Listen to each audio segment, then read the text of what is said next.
Do do do do do do do.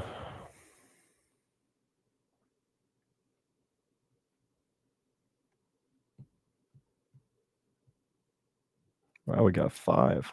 Cool.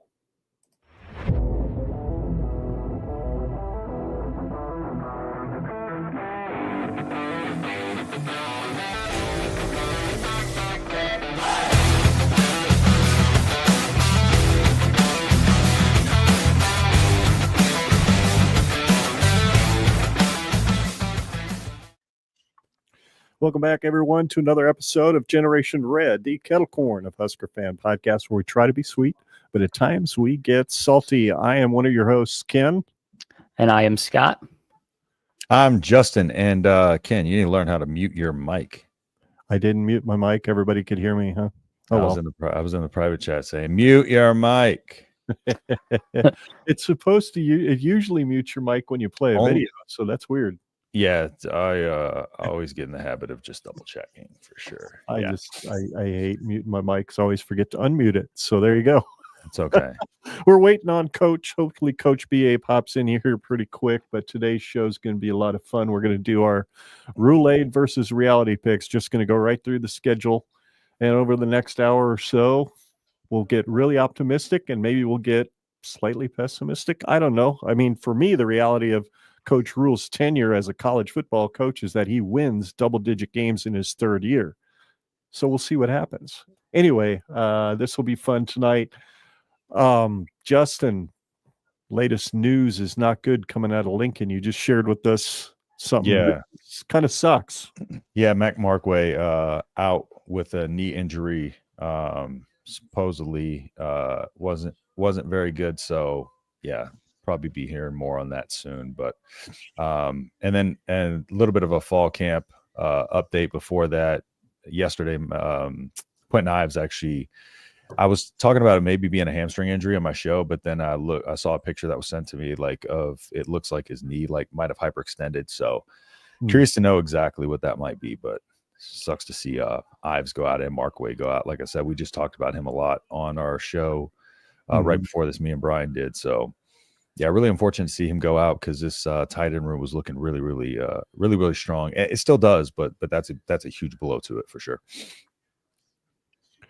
Yeah, it kind of sucks for sure with the tight end room that you're just not sure what we've got coming back 100%. Yeah. I mean, you've got a couple of guys that transferred out, a guy that graduated. So we were hoping that this transfer was going to be a big piece of this offense. So it'll be curious to see which direction they go. Does that mean Harburg steps up into a much bigger role than maybe we had anticipated him stepping up into? I know some of the videos I've seen from the first day of practice, he certainly looked like he moved around well, as Coach Solich was so fond of saying back in the day when interviewed after practice.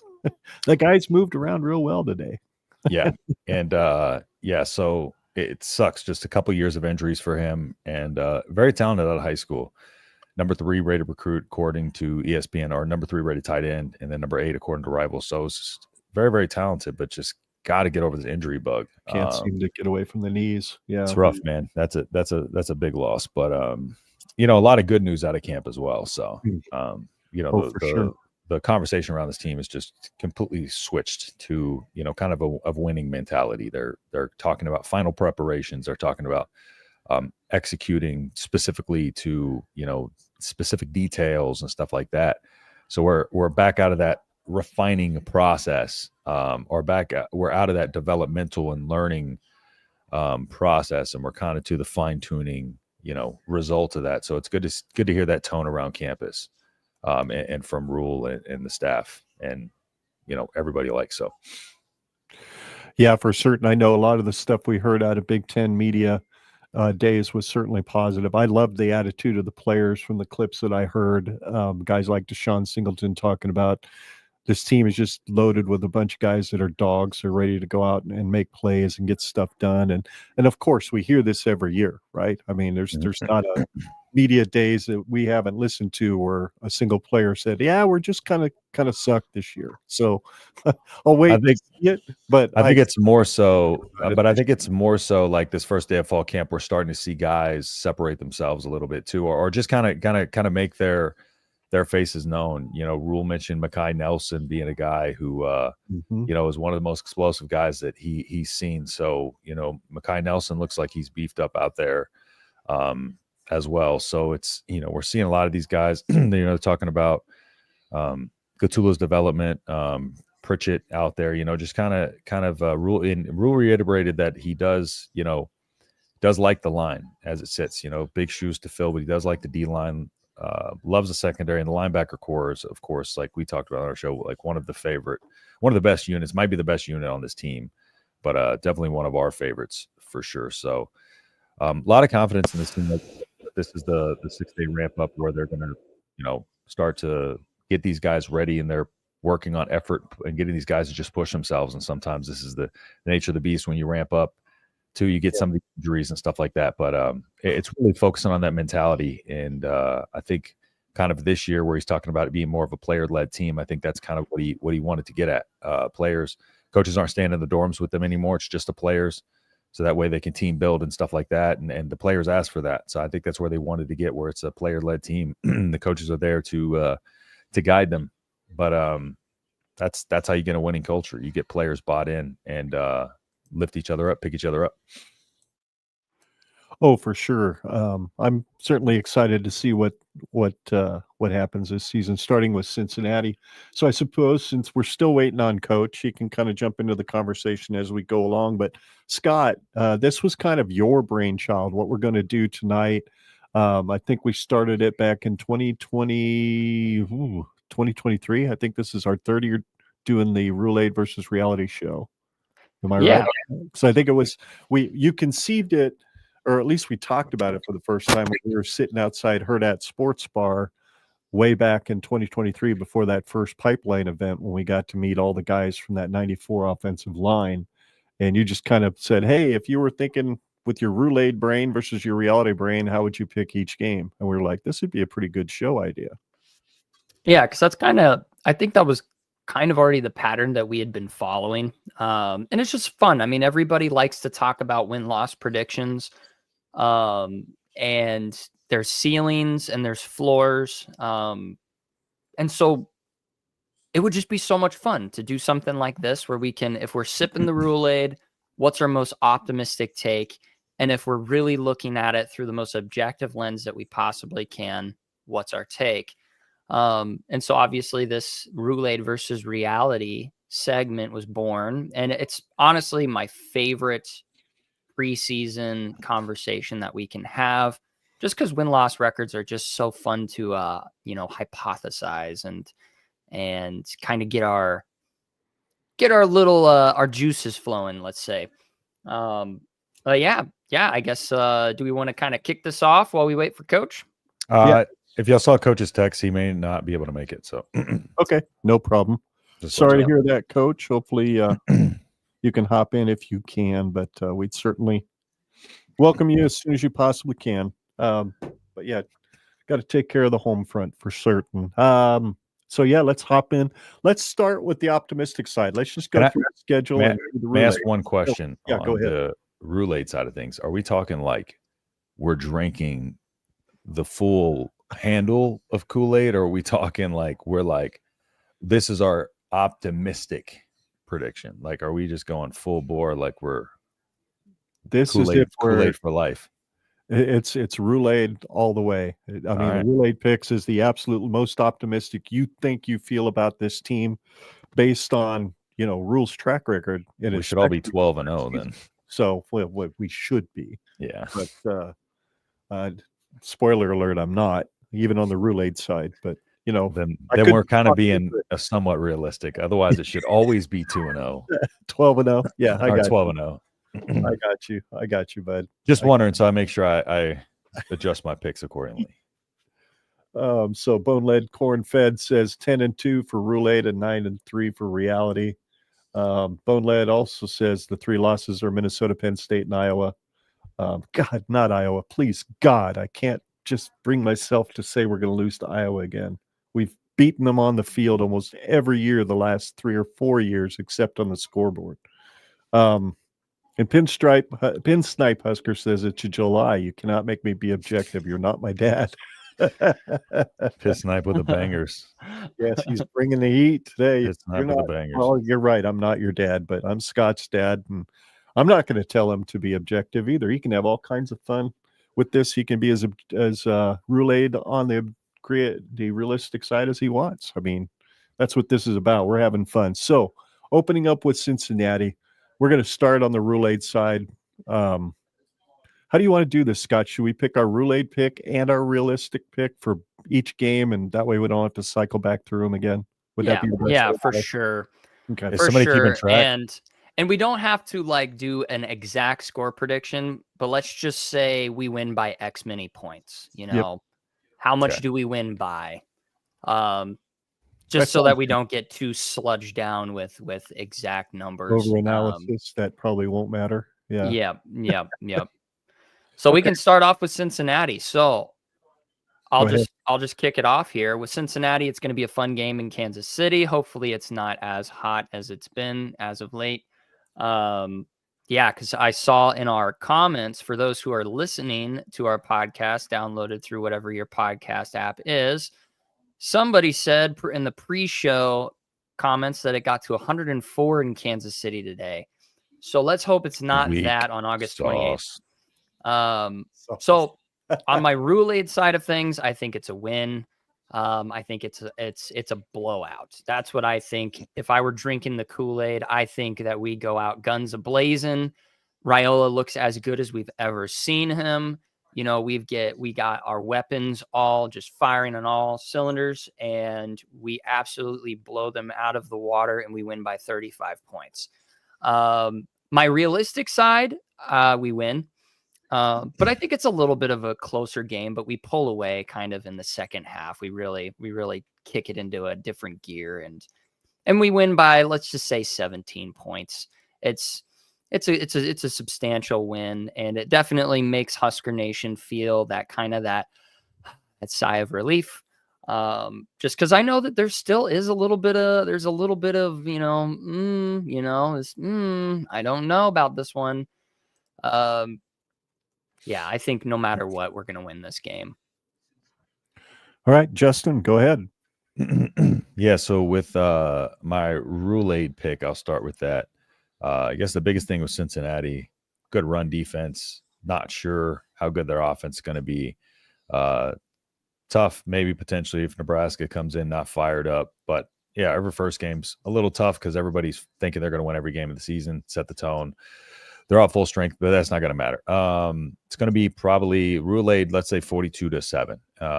And then let's say for the regular prediction, I've consistently said it's going to be more than 14 points, more than 10. I've consistently said for sure it's going to be more than 10. But I'm thinking we're going to win somewhere in the ballpark of 17, 20 points spread. Love it. Already 17-20. Yeah, and we hold them to a low score. I also think that. Okay. I'm kind of right there with both of you guys, to be honest with you. I think this win, you both kind of picked a 35-point win. I'm thinking it for Rhule-Aid side. I would not be surprised to see if this Rhule-Aid prediction goes out the way it should. Dylan Raiola is warming the bench by midway through the third quarter. You've probably got, which is going to be one of the most intriguing battles of fall camp. Who's going to be number two? Is it going to be TJ Lateef going to step up? Is Davila going to step up? Or is Jalen Gramstad, as the old man in the room, going to be the guy they slide into that number 2 spot? That'll be interesting to see. But I've got definitely a win. I think Nebraska, if for the Rhule-Aid side, I'd say they win it definitely by at least 35 points. I'm right there with you guys on that. And I'm going to go a little bit more pessimistic on the side of the realistic. I think they do win by double digits, but I'm going to say they win by 13 because we actually have a field goal kicker who can stretch a lead a little bit this year because of the Eckler effect. So I'd say they win this game by 13 on the realistic side. So Nebraska starts out 1-0. And let's see. One thing they may not do, they may not pull Raiola or anybody too early in the Cincinnati game because you're going to have a lot of opportunity for them to get rest and young guys to come in during Akron and Houston Christian as well. Very true. You could be So, correct about that. Hobart comes out Um, slinging it, keep their foot on the gas, 9 field goals. I do not have the schedule up. Who is next? Is that We got Akron. Akron, yeah. Yep. I Go got the ahead, schedule right here. Preston, we'll start with you on the Akron. Oh, What do you think? I mean, there's no point starting me on this one. It's Rhule-Aid 100-0, 56-7 reality. Now, let's say I'll go 42-7. Okay. Realistic. That's your realistic, but 100-0. They're going to win by 100. My Rhule-Aid. It's not a good team. No, certainly. And then your reality pick is a 57. No, I think I said, was it 42-7? Yeah. 42-7. 42-7. All right. Go ahead, Scott. Solid win. Yeah, so on my Rhule-Aid side, not necessarily going to be a score. I think we probably win by 49 points, something like that. In a Rhule-Aid Rhule-Aid world, I'll say. Not to get those two terms confused, but the part that'll make me drink the Rhule-Aid a lot is Harburg gets 3 tutties in my Rhule-Aid prediction. That's my random bold Rhule-Aid. Harburg has an incredible game, is just dynamite, is the go-to guy inside the red zone. But because of the speed he has, there's going to be an explosive play that makes everybody go, Harburg's a first-round draft pick. It's crazy. But yeah, and then my reality side, yeah, something like Justin said, something like 42-7, 45-10, 35-point win easily in the reality realm of things. Well, I know for the Rhule-Aid side, I think Nebraska wins by at least 6 touchdowns, if not 7. So I'm going to go. They win by 49. Nebraska drops like you said, Justin, like a 56-7 on them, with a lot of second and third stringers playing in the second half because they're not a good team, as you said. And then for the reality side, I don't think it's a whole lot different on the realistic side. Rhule has often said that he doesn't like to embarrass people, though I think he realizes now that in this playoff era, you might have to embarrass a few folks when your schedule's a little weak to be able to consider toward the playoffs. So I have no problem seeing him, beat these guys by 35-42. So I'm going to call it a 42-point win on the realistic side. Alrighty. So Houston Christian, which used to be, I don't even know what they used to be called, but weren't they like a Baptist school or something? I think Houston Baptist. Okay. I'll start this one off. This is, again, another one of those games where a lot of guys get to play. I don't think they'll beat them as badly as they beat Akron. I think they'll play very conservative, a lot of handing off. I think you sit Raiola after he's amassed about 200 yards through the air. There's no need to put him in danger any longer than that. So I'd say on the Rhule-Aid side, yeah, they beat them by it's another 42-point win on the Rhule-Aid side, and I will say it is a 28-point win on the realistic side, just simply because it's a bench emptying game for me. And I don't know if those second and third stringers are going to be quite as explosive. So that's my take on it. What do you guys say, Scott? Yeah, I say I'm kind of right there with you. I think it's no matter what, if it's Rhule-Aid versus reality, I think it's one of those games where we just tune up. We kind of figure out some more kinks with some, fluidity with our playbook and getting some guys some much needed experience, get those depth guys, especially in the room of tight end. We need some guys really getting some reps there and across the defense as well. So I think, yeah, in the Rhule-Aid world of things, it's probably a 30-point win, 28-point win. And then the reality is probably right around the same, honestly. I don't think Rhule-Aid versus reality is going to change that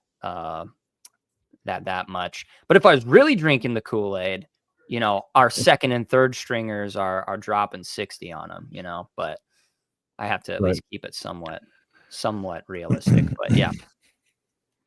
Rhule-Aid. Did you get both, Scott? Yeah, he did. Yeah, you did. Yep. Yeah. Rhule-Aid 56-0. realistically 42-3, maybe even 49-3. That's going to be a shellacking. 49-3, so 56-point win and taking them to the Woodhouse and beating them. Yeah. That brings us to the game that you're coming to town for, Justin. Yeah, officially coming to town for now. Yes, sir. Go for it. Michigan. Oh, I'm taking it over here. Okay. So Michigan, the biggest thing, defensively, they're going to be really good. I don't care what anybody said. Like last year, schematically, they had a really talented defense. Schematically, did not play to their strengths at all. But as always, Michigan's, loaded on their line. So the biggest thing is going to come down to Michigan having a first-year quarterback in Bryce Underwood. How does he perform, in a road environment like that? Probably it's going to be a huge, huge game. I think is it big noon kickoff? I think that one is something like that. So it's going to be an excellent game. It's going to come down to maybe Raiola's experience over Bryce Underwood's, youth being a true freshman. So Rhule-Aid, I'm going to say drinking the Rhule-Aid, Nebraska wins this by 17. Without it, I'm going to say Nebraska wins by, say, 7 points. So you're calling for a win? Yes. Period this year. Awesome. Love it. I'll go next, Scott, and then you can wrap this one up. I'm with you, Justin. I think this team wins. I think they take the fact that Sharon Moore is not going to be coaching this game on the sideline, the fact that he specifically picked this game, that he was not going to coach on the sideline when he could have picked any one of his earlier ones. They're going to take that as a slight. And I think they're going to take this team to the Woodhouse. In the Rhule-Aid side, I'd say this is a 20-point win. And then on the realistic side, I think they beat them by double digits. I think they beat them by 10 with late touchdowns coming in the toward the end of the fourth quarter. It's tight toward the end. We make a big play on defense, and Emmett scores a touchdown on one of those, rail routes or something like that they're not expecting, because Michigan had a damn good defense in 2021 too, and Frost came up with some pretty good plays to expose him. And I think Holgerson's one of those guys that can figure something out by the end of the game to get to him. And I think they win it by 10. Like it. Love it. Yeah. So on my, and I am tracking these, by the way. I got a Google Doc that I'm writing them down in. So cool. Perfect. Love it. Yeah. So my Rhule-Aid side of things is, yes, it's at home. It's a 3:30 game. I looked it up. It's at 3:30. Okay. That's right. That's right.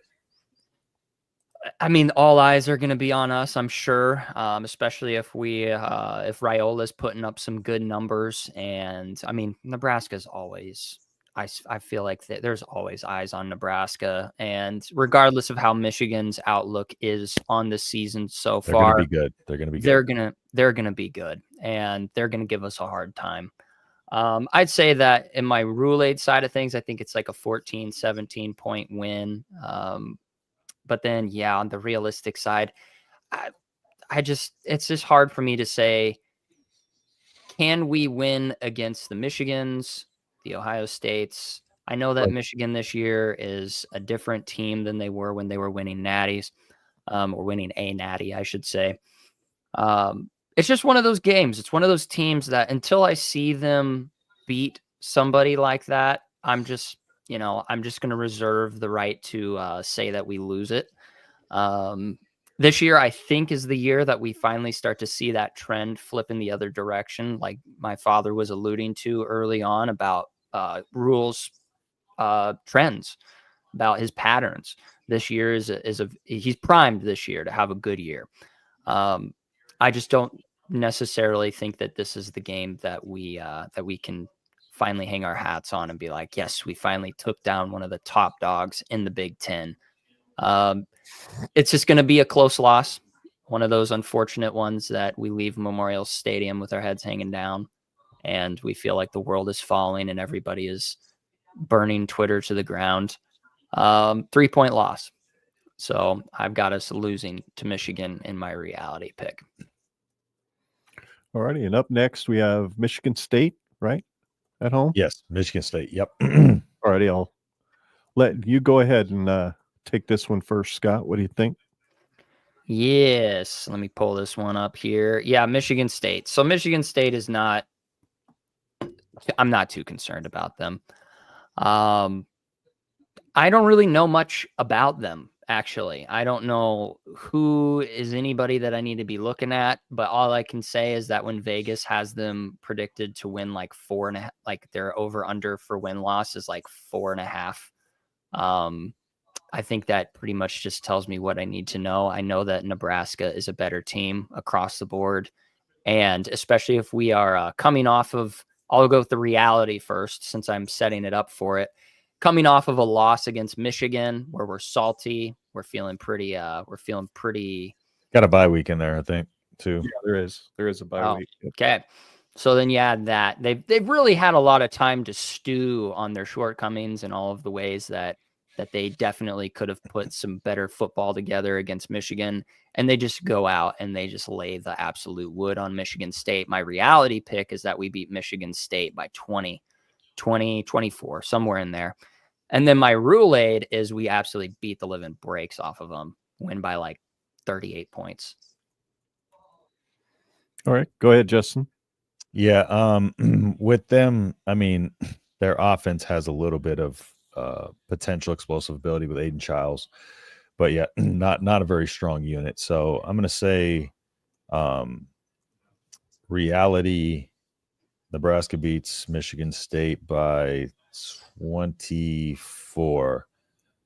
Rhule-Aid, they beat them by 31. Yeah, I'm with you. There's not a lot of people that are very confident in Michigan State. I think if I'm wrong about the Michigan game, like you were saying, Scott, and they actually end up losing that one in a close one, I think that's kind of that, as we've said many times on the show, that galvanizing game that really brings the team together and tells them, we thought we were close. We thought we were there. Well, damn it. Now it's time to prove it.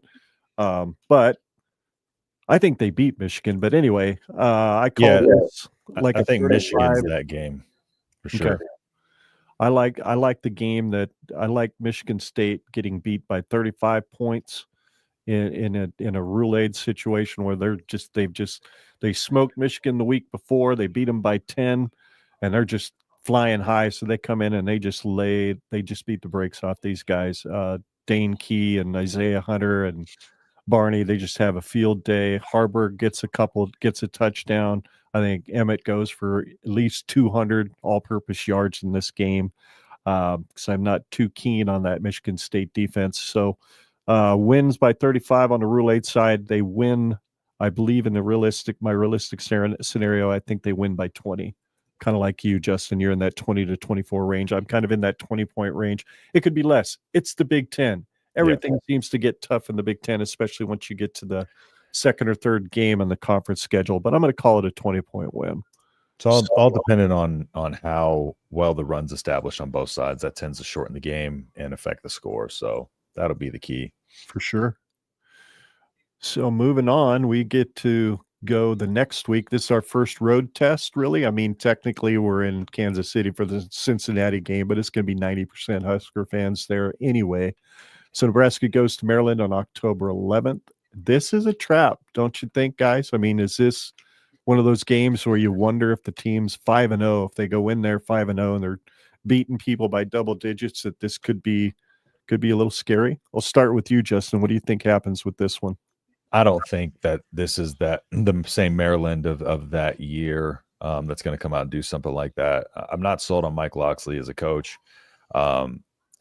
They're aggressive and they're scrappy, but also they do make mistakes. And it's going to take them to play a very, very good game, and for Nebraska to completely kind of, I guess, just not be ready for their tempo, which I think they'll be perfectly fine with that.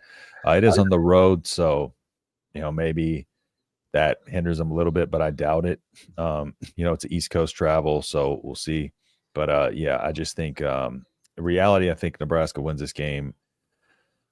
Let's just say 21, 17 or 21, something like that. And then Rhule-Aid, they win the game by 30, let's say 32. If That's you an can get oddly that, specific number. yeah, I don't know, 31, whatever the maths to a lot, They win by 30-ish. somewhere around there. I gave a range for the realistic, so There you go. It'll work. I'll mark you down for 31. I'll take this next, Scott, and then you can finish up. I'm with you. I look at it as a potential trap game, but I think if you win a tough, close one against Michigan and then you come back and you play a solid game against Michigan State, I just don't see this team being the type of team that's going to lose their mind on the road. It's not going to be a high energy game. It's Maryland, right? They don't exactly have a ton of passion for that team out there. And there's a really good chance Maryland comes in with a 2-3 record. Very, very good chance. So I don't know. I'd see this team on the Rhule-Aid side, dropping at least a 4-touchdown win on them. So I'm going to call it like you did, Justin. I'm going to go with 31 points. And then I'd say it's not a trap game. I think they figure out how to get an important win on the road that the win they really need to really feel good about the next week. And that they get it by, I'm going to say 13 points. I'm going to say it's just close enough to make some people nervous. But again, we've got a field goal kicker and a better special teams unit. They make some plays, get us close for a late game field goal that makes us breathe a little bit of a sigh of relief. So there you go, Scott. Yeah, my Rhule-Aid side, I wanted this to be a trap game, and I think it's just because in the past, the Rutgers, the Marylands, some of those teams of those calibers have really given us a hard time, made it very difficult for us to chalk those off as wins. I just don't think that's this year. With what we've got building, and Maryland is kind of teetering, in my opinion. I don't think this is the trap game that I would have assumed it would have been in Christmas past. So when I'm thinking Rhule-Aid side, I think we go into an away environment. We're going to Maryland, and I think that is a lot of motivation for our guys. Normally it isn't always that case, but I think our guys are going to have something special going with them in the Rhule-Aid. We're 5-0. If I'm drinking the Rhule-Aid, we're probably ranked, and we want to show the world that we mean business, and we want to take care of business with teams that we should be taking care of business with. And so I think in the Rhule-Aid, we're going to kick the brakes off of them, and we're going to win by at least 30 points. And then in the reality side, I think it's still a pretty comfortable win. I think we win by at least 21 to 24 points. And we feel really good about it too. All righty. Next up, we have, the game that to me, I really think defines the season. Once you get past Cincinnati and get past Michigan, if you win those two games, getting up there in Minneapolis is never easy. It seems like we like to step on our own genitalia every time we play a game up there, much like we do against Iowa. So I'm curious, Scott, we'll start with you. What do you think happens when old Rhule-Aid and reality side when we go up against PJ and his Flecktones? Well, I'm thinking in the Rhule-Aid realm of things, we're 6-0 going into this game, and we haven't beat Minnesota in quite some time. And I think we pull it off finally. And it's going to be a close game regardless, because I just don't think that Minnesota's had our number for quite a while, and they're not going to just let us go in there and do insane things. Even in the Rhule-Aid world of things.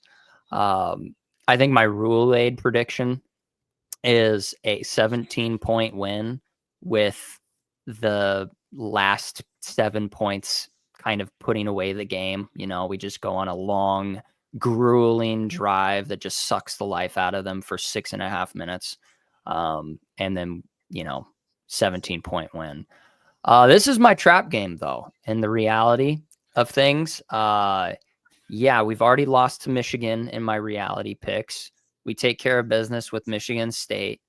We go to town with Maryland, but then we have, once again, this thorn that's been in our side for many, many years. And I hate to say it, but I just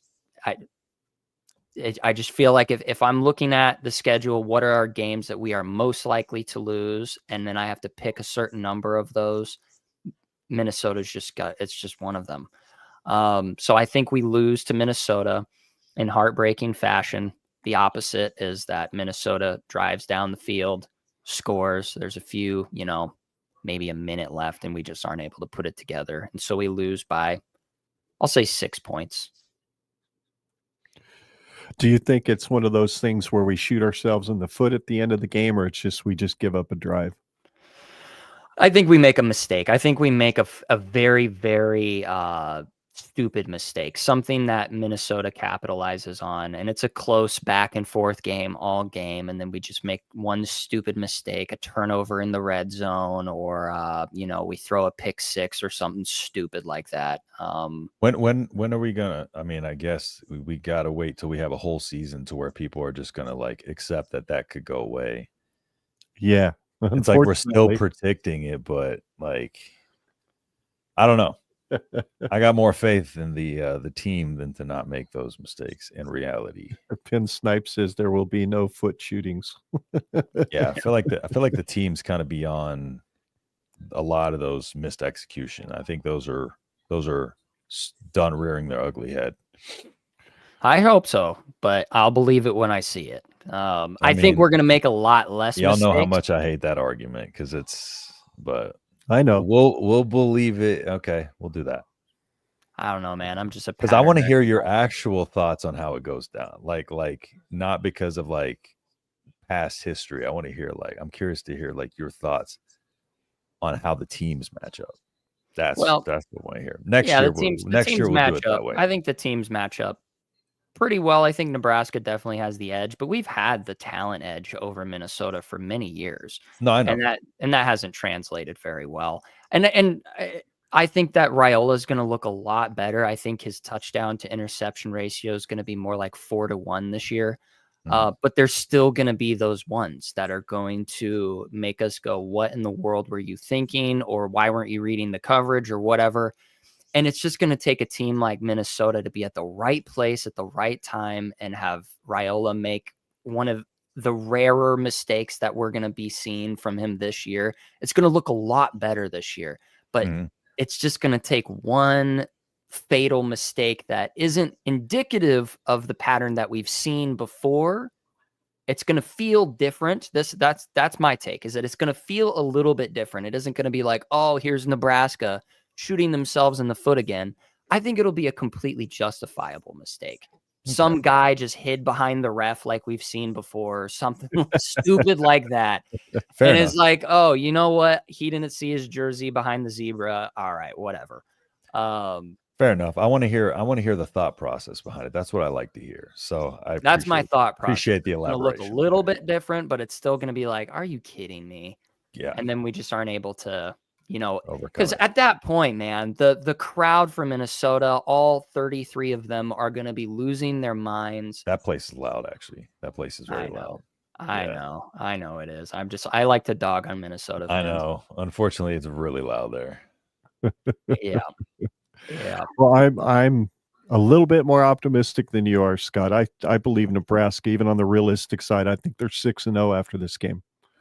I think they've put those demons behind them. I think the foot shootings will not be happening. Instead, there will be butt whoopings handed out by this team. And so on the realistic side, I've got Nebraska winning this by 7. Minnesota keeps it tight because Minnesota is a well-coached team. But I also believe that these coaches that Nebraska has is a definite upgrade over what we saw prior. So I see this being a much better coached game than it was 2 years ago. I think Nebraska wins by 7 realistically, but if they go in there and they're really humming and these Rhule-Aid picks are a little more close to the actual reality we're going to see this year, I think they can hang 4 touchdowns more on Minnesota than what Minnesota scores. So I'm not sure this Gopher team is quite the same level of talent as what PJ Fleck has had in the past. But yeah, like I said, I'm literally shooting from the hip tonight. I've basically done almost no prep work because I'm tired of doing all the work and then having not a whole lot of eyeballs on what we produce. So I know that sounds like whining, but I'm just here to I'll have do it anyways. So, yep, I know it. Sorry. Was Your that turn. Oh, okay. Yeah, my thing with Minnesota, they're really tough to play. There were a lot of pretty much this whole offseason been the 50-50 on my schedule predictions. But the thing about Minnesota is they do have a redshirt freshman quarterback, Drake Lindsey. They are a tough place to play. They're a grinded out team, like just a real physical team. And that's typically where they beat Nebraska. They out physical them. They tire them out. They wear them down in a slugfest, and they beat them in kind of a low scoring game. Or that one year where they just came out and got blown out because Minnesota had a ton of athletes that year. So it's going to be coming down to who control the line of scrimmage. So I think this is the team. This is the game that will kind of establish where Nebraska is in the trenches. Strength wise, I think this is a Penn State light kind of type of game to see where our physicality and our offensive line is. And defensive line for that matter, just overall our aggression and physicality. So I think in reality, I think it will be a close game. I think Nebraska may win this game, late 7 points, maybe 10 if a late touchdown or something like that. But I think Nebraska will win this game. And drinking Rhule-Aid, I think Nebraska wins this game by 21 points, 17 to 21 points. I'd love to see that. That'd be so sick. What was your realistic pick? I can't remember. You said 7. 10 I think 7, maybe 10 if it's a 3-point game, we score a late touchdown or something like that. But more likely than one score. Alrighty. Love it. Love it, love it, love it. So next up, we're going what? We got Northwestern. Yep. Northwestern. Northwestern. Why don't you lead us off, Justin? What do you think about this Northwestern team? I mean, I like them as a team. They're scrappy. They got a good coach for what they got. But they kind of thrive on being opportunistic and kind of taking punches and swinging. But also with that comes inconsistencies. They're going to have some games where they completely just can take the ball away and do things, but just talent wise, they're of course not there.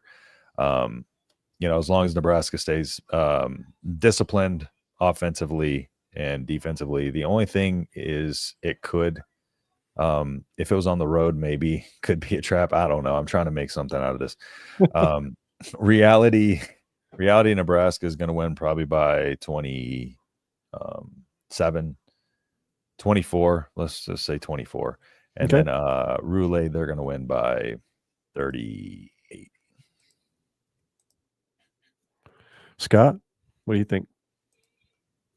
Yeah, I think it's just I mean, Northwestern just isn't the same that they were. Oh my gosh, I'm blanking on his name. What was the coach that Fitzgerald. Fitzgerald, my goodness.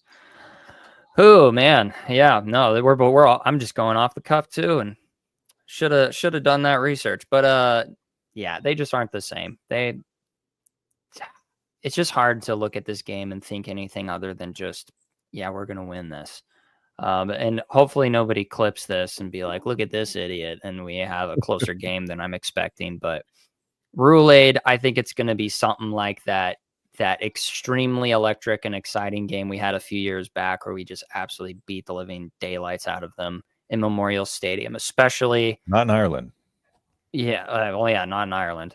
I mean, in my Rhule-Aid world of things, I mean, at this point, we're already 7-0. We're looking at 8-0, and we just beat them to a pulp. But in my reality, I think it's more or less the same because we're coming off of a tough loss against Minnesota, and we want to get our revenge, and we want to show the world that we are good, and so we do. And my Rhule-Aid, let's say we win by 45 points. And in my reality, I think we win by 31. I think it's an absolute just slugger fest. And we see a lot of Raiola's arm capabilities. Not that we hadn't seen it up to that point, but we're really seeing it in this game where we're just deep balling it and just showing off. All righty. Well, I'm in the same boat as you guys as far as realistic versus reality or Rhule-Aid, and I'm kind of in that 35-point win on the Rhule-Aid side, and probably a 24-point win, like you think, Justin, on the realistic side. But I'm going to say 27, just so I can be a little bit different, right in between the two of you, because I think David Braun's a good coach, and I think he did a lot with what he was left with. I'm just not sure he's replenished the cupboard with what he was left with when he first took the job. So, and I think Rhule has upgraded his talent pool, and I'm not sure Northwestern has. So, yes, indeed. I love it. Pin snipe. Yes. Yes. I would love that. One of these days, have an opening game at home would be beautiful. That would be so nice. So now we hit November. This is the month where championships and championship teams start to separate themselves. At this point, Justin, we both have Nebraska on the realistic side. We both have Nebraska at 8-0 and 8-0 as well on the obviously on the Rhule-Aid side. Scott, you have them at 6-2 and 8-0. Damn, I'm just a real bummer. Well, yeah, you are. Sprinkled some Kool-Aid in the I sprinkled some Kool-Aid in my reality. Well, I'll kick this one off here real quick, because here for me is loss number one. I think we're riding high coming into this game. I think being 8-0 and after playing basically a cream puff in many ways like Northwestern, I'm not sure. They've got to lose something, even on the realistic side. I still think the Rhule print of winning double-digit games in his third year is definitely still in play at this point in the season, but it's November. Things get tougher. I know USC is definitely coming into Lincoln, so that makes it a little bit easier. I just wonder if this isn't the stumbling block game of the year. So I'm going to go with a win on the Rhule-Aid side. They win it by 21, but on the this is my first loss. I'm going to call it a 7-point loss to USC. One-score loss yet again bites Nebraska in the ass against a team that's just loaded with talent. I think Lincoln knows how to recruit, and I think this is a week that he figures out how to coach a little. We'll see. Justin, you go ahead. Prove me wrong. Tell me where I'm wrong, man. No, I think I think if I have to predict a loss, USC is going to be one of those. They're a super athletic team. Jade Mayava, we gave him some problems last year, but weren't able to take advantage. Maybe if we can take advantage of some more this year and actually kind of get in the right spot, intercept those balls that we need to, knock those balls down, that we can pull this off. I'm going to say we lose this game. It's going to be close. I think it's going to kind of be close like it was last year. We'll say we lose at home. I think it'll be kind of a high-scoring game. To an extent. Like, I think both teams will score, kind of in the upper 20s, maybe 30s range. So maybe like a 35-28 kind of final loss. And then on the Rhule-Aid side of things, 13-point win. All righty. Ooh, I love it. All right, Scott. Yeah, I'll just start off with realistic as well. This is another loss. I'm kind of right there with you guys. I think it's a close loss either way. I think with what we've got and what I think we're going to see out of this team this year, they're not going to just roll over and take a beating like they did last year against like an Indiana and then, show competitive effort against USC like they did last year. I think we're just going to see a consistent competitive effort throughout the entire season. And USC is going to be no different. I think we're going to stack up really well against them. It's just kind of like what my dad said. I have an idea of what our win-loss record is going to be like, so I kind of had to fit teams into that loss column that I thought were the most realistic losses, and USC just has to be one of those teams. It's going to be probably a 3 to 7 point loss. And then on the flip side, when I'm drinking the Rhule-Aid, I think it's probably a 3 to 7 point win. Because no matter what, these teams are going to match up well. when I'm trying to get as optimistic as I can, I actually love the idea of grinding it out against a team that is known in every single household in the United States as a football powerhouse and has had Heisman candidates and has won national championships. USC is just that team. And so winning against them with a 3 to 7 point win, I think that's drinking the Rhule-Aid if you ask me. So, yep, 3 to 7 point loss in reality and 3 to 7 point win if I'm drinking the Rhule-Aid. Go Big Red. All righty. And then we go to UCLA the next week, fly out to LA, hang out in a Rose Bowl. Going to be a lot of Husker fans out there because there's a lot of Husker alumni out in the LA area. So I have a feeling there'll be a lot of red. And Arizona. Interesting. They bust a lot of fans out there. Yeah, from here. Very cool. Very cool. Go ahead and start us off then, Justin. What do you think happens in this game? Yeah, of course, they got Nico Iamaleava now. So potential for, high-powered, explosive offense. Yep. My camera keeps Rip.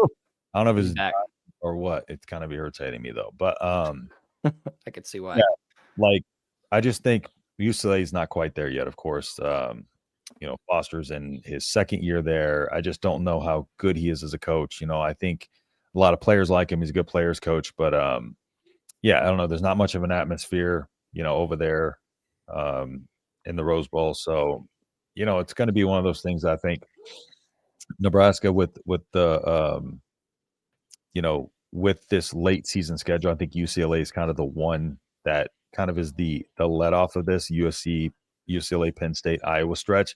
So I think they get right here. They come out and they, put on a good performance. I think they come out reality and they win this game by 17 points, maybe 14 to 17. And I say Rhule-Aid, they come out and win by 24. But I'm gonna say 14 in reality. All righty. Love it. I like it too, for certain. I think this is kind of one of those games where Nebraska kind of figures something out after dropping a close one to USC. I think they go out to UCLA. There's not going to be a lot of energy except from the guys wearing red in the stands. And like you said, Deshaun Foster, it's his second year as a head coach. Nebraska's going to be talking all week about what happened the previous year, about how they just got pushed around every single snap, it seemed, on defense, and that defense is going to be lathered up and ready to go. I think Nebraska scores at least 35 points in this game, and they hold UCLA to 21. So I call it a 14-point win on the reality side. And on the Rhule-Aid side, they absolutely boat race them by 35. Because Nico sucks. He's overrated, and he was paid a lot of money because somebody popped up a lot of money, and the $4 million his mom and dad said he was worthy of, nobody thought he was. So there you go. That's my thoughts on the whole Nico thing. Yeah, kudos to you, Justin. You deserve, mass props for being able to pronounce that last name. I've been trying, and it's many hours in the sun today. He's got to sound it out. Iamaleava. Iamaleava. Nico, I'm a leaving. Sounds better. That's what everybody calls him. Go ahead, Scott. Yeah, this is one of those games where the context of last year, we should have won that game, and they got out ahead on us in an embarrassing kind of fashion. And I think they thrived off of the negative energy from the crowd. Yep. And it's just not going to be that case this year. I think, like Justin alluded to, I think it was you, Dad, we're going to fill that stadium with red the best that we can. And I have a feeling that UCLA is going to have a really bumpy year this year. Yeah, they're going to have a high caliber quarterback come in here, but kind of like what Justin alluded to, it's his second year as a coach. They're really trying to figure things out right now. And I think that they're going to be kind of a wild card team where they're going to probably win against a team they're not supposed to in a really dramatic fashion. But then reality sets in, and we're going to be that reality. And my reality pick is that we beat them by 14 14 to 20 points. Just depends on how lathered up our kicker is feeling that day.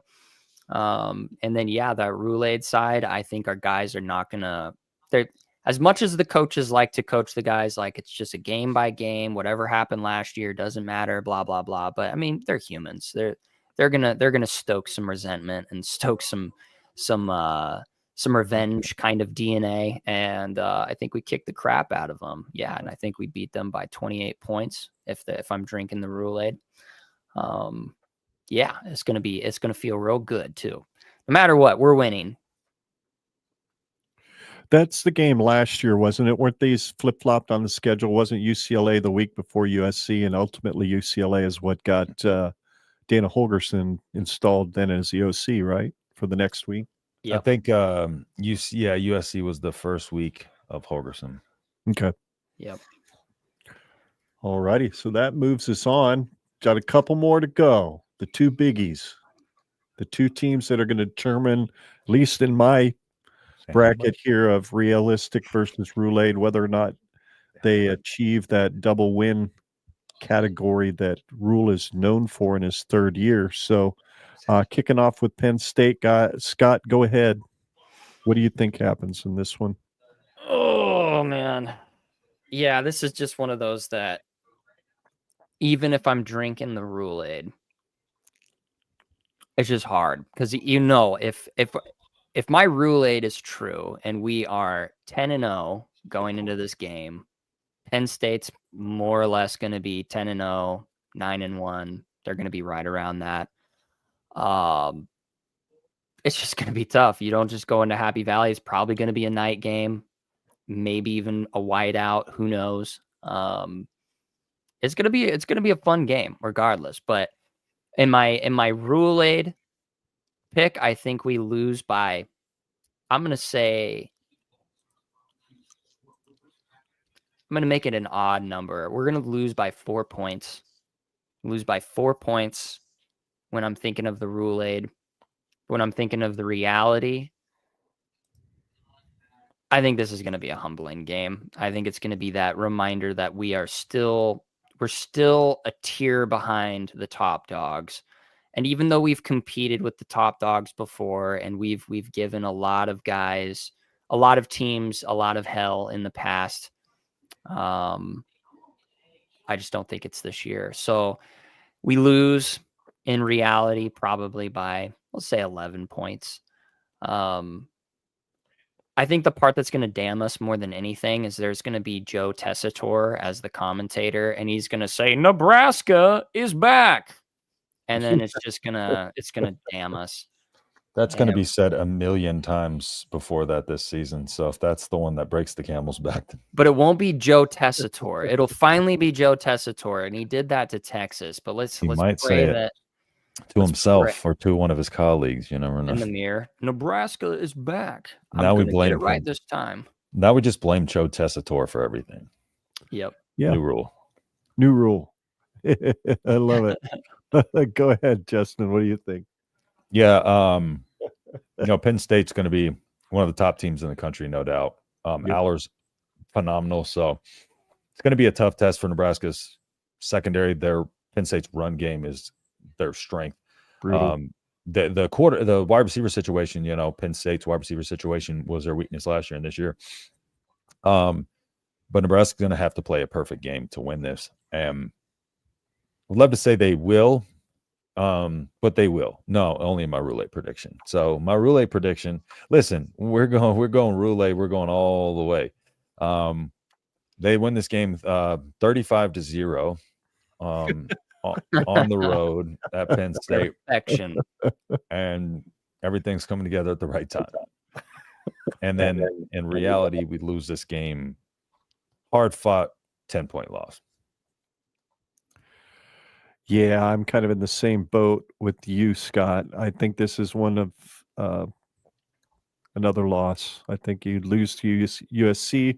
I think we beat UCLA, and then I think this on the Rhule-Aid side, it's a win, though, because I'm going 12-0 on the Rhule-Aid side this year. There's no doubt in my mind that if the Rhule-Aid is flowing and if everything is working, if these guys get some confidence and say we go into the Penn State game and one of those two running backs is out with an injury, hey, you got a shot. And if this defense is playing like we think Butler could coach this defense to play, I'd call it a 10-point win on the Rhule-Aid side. But realistically, I do think they fight hard. I do think they come up with a game plan similar to Ohio State last year, and only a mistake or two on a coverage blown or a guy that just makes a bad run fit and a big play gets down the field and scores, so they lose. On a realistic side, I say they lose this game by 7. So Yeah, I think Penn State's depth shows in this game. yes.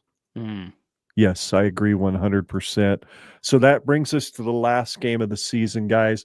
We're at this point, Scott, you have Nebraska at what, 8-4 or 8-3? Yeah, 8-4. I have them 8 and I have them 7-4. 7-4 going into Iowa. I've got them at 9-2. Justin, you have them at 9-2 as well, I believe, don't you? Correct. Okay. I do. So I'll kick this off and I'll say that this is the year that Nebraska plays better than Iowa for 4 quarters, and actually it shows at the end of the game on the scoreboard. On both sides, on both the realistic and the reality, or the Rhule-Aid.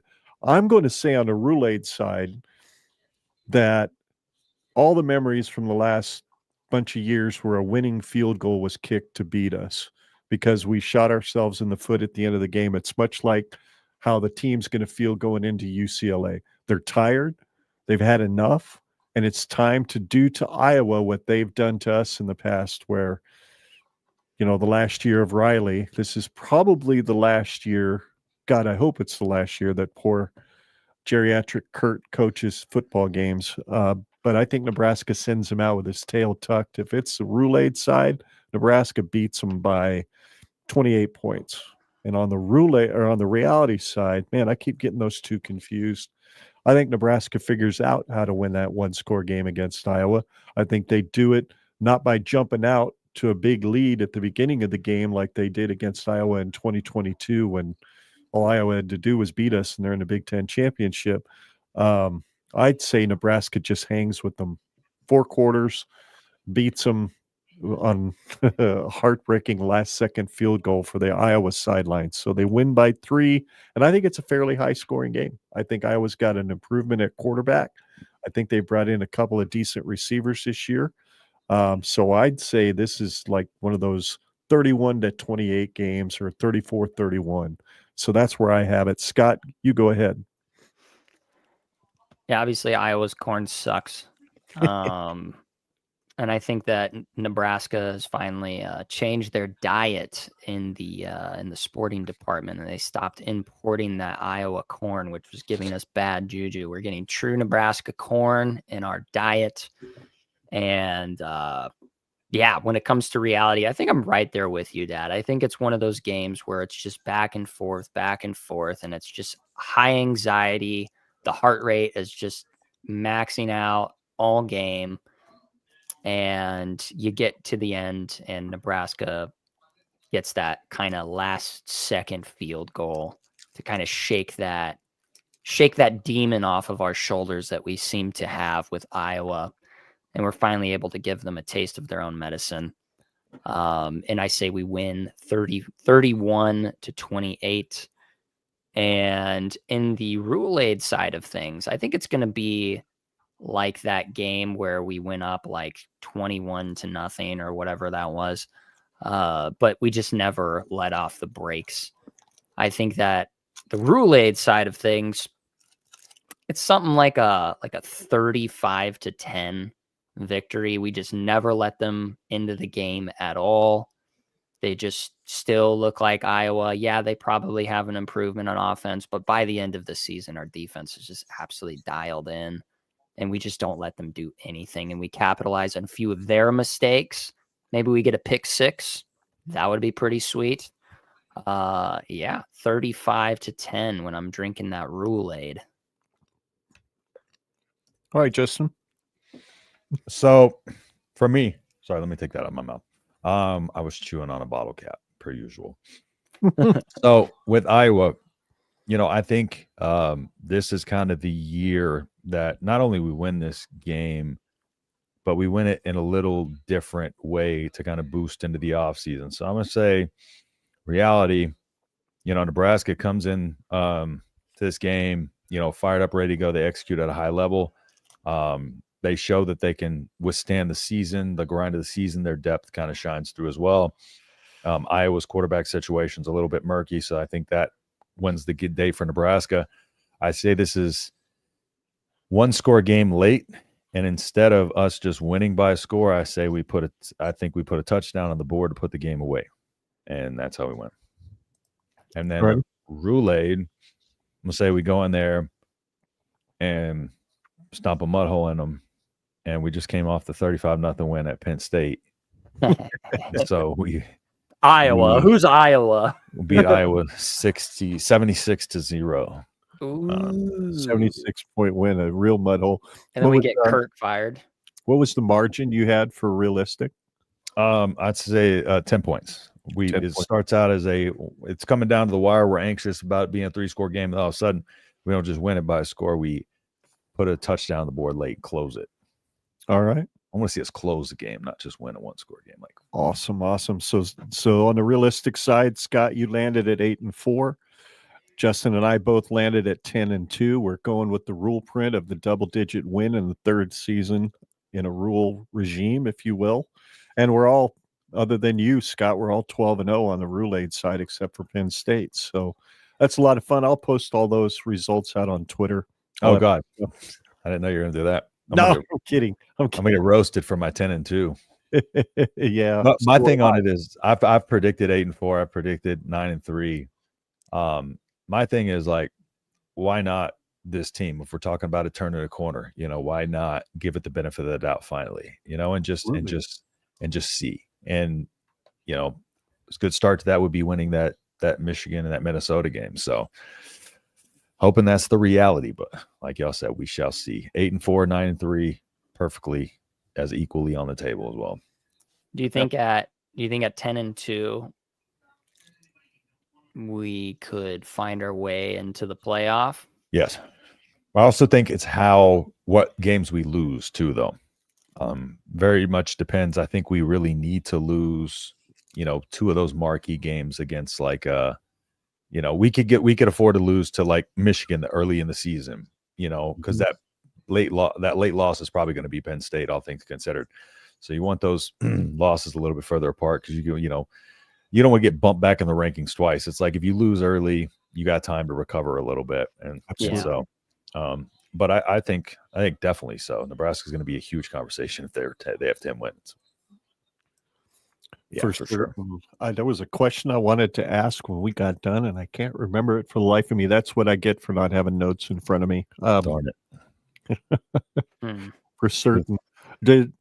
With the loss of Mac Markway, does that influence anything you think about where this tight end room could really fit into the Holgorsen offense this season? Do you think he will be just as much into involving the tight ends 5 to 7 times a game like we probably thought originally?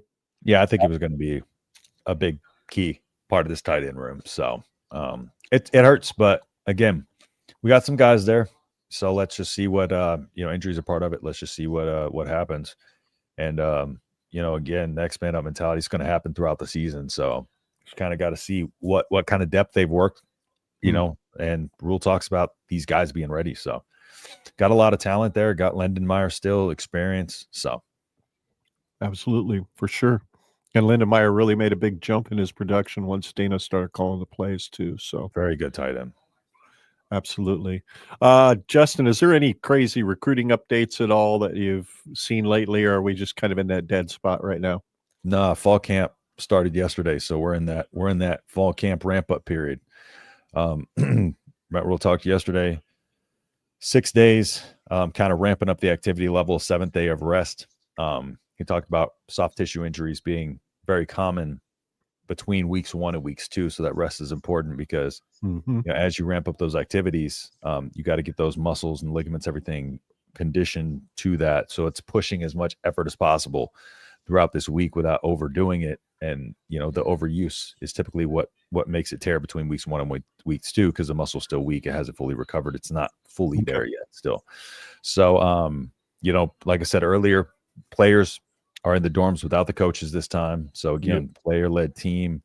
And then they're kind of letting them, you know, when they split them up on the fields, they're kind of letting them lead each other. Again, this is kind of the whole blueprint that they wanted. Started out more of the coaches, less of the players. Now it's more of the players, less of the coaches, so the players can hold each other accountable. Which is a big thing that Rhule mentioned a lot at Big Ten Media Days, and of several interviews I heard with him. He talked about the guys, you know, he said the first year you're just trying to get them to understand and buy in what we're doing. The second year you're dealing with a few guys that are kicking against what we're trying to do, and that affects things. But he said this year, he said everybody's 100%, hate to say it, try not to, you know, rowing in the same direction, if you will. They're all on the same page. And like you said, players have taken most of it as opposed to him. Yeah, and Pitt Snipe, they're it looks like, so I looked at it, doesn't look like soft tissue injuries. Like one of them is a knee injury, ACL, potentially. That's at least what I've heard. Knee injury, and then Quentin Ives looked like a hyperextended knee as well. I don't care what kind of grass you got out there, injuries are going to happen, man. It's part of the nature of it. But I don't think either one of these were soft tissue. At first I thought it was a hamstring because he pulled up lame on his hamstring and he was on the bike. But I don't know, it looked like he hyperextended his knee. Maybe he might have pulled a hammy there too, but that's also due to tightness. And again, just ramping up the activity level can cause stuff like that to happen. Hyperextensions suck. I've had one of those, and it's no fun on the knee for sure. Negative. It takes a long time to get back to where you feel confident with it. Hamstrings too, yeah. Yep, absolutely. Absolutely. So that's basically it for tonight, guys. Appreciate y'all coming and being a part of this. Justin, appreciate you, Scott, and your input as always. Where can folks find your show and all the stuff you've got out there on the socials, Justin? Yeah, you can follow me over at _H Town Husker. You can follow me over at Nebraska Football at the Voice of College Football.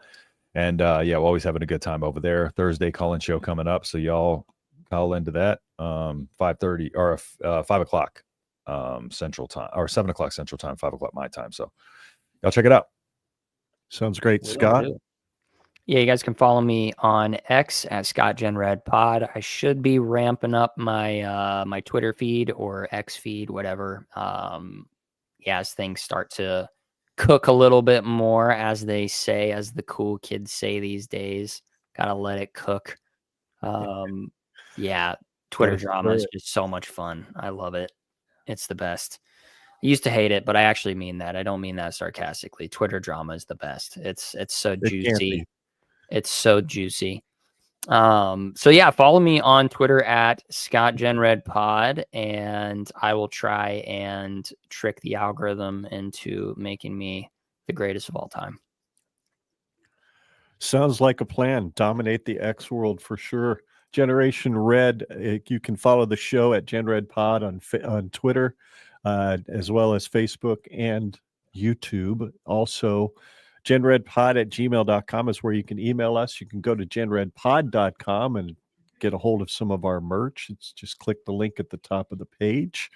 We really appreciate everybody watching. We appreciate everybody who downloads and listens to this show.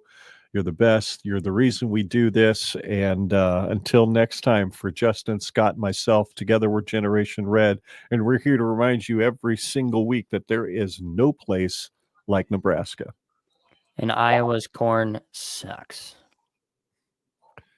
Absolutely. All righty. Go Big Red. We'll see you next week. Or, well, no, we won't.